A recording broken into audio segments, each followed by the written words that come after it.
Hi, this is Adela. At colonial days in the town where we live, we listened to a reenactor talk about how to make ink to use with a quill. So we thought we would try to make some ink using black walnut.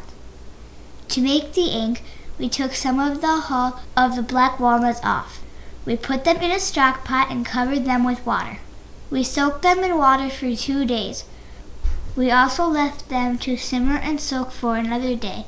When it was done, we poured the ink and nuts into a pillowcase that was inside a wash basin.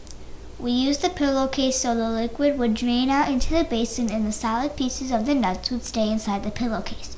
Then we poured the ink into a jar and added vinegar because it was in the instructions.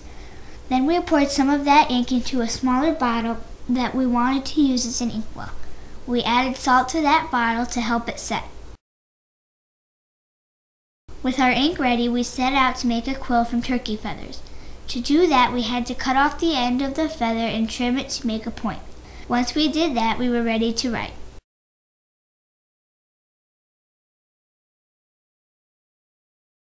We learned that writing with a quill pen is hard.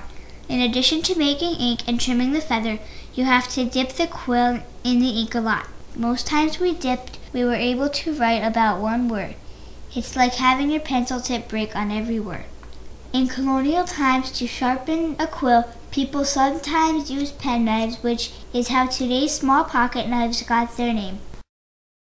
We wrote on cardstock, which is much different than the parchment they used in colonial times.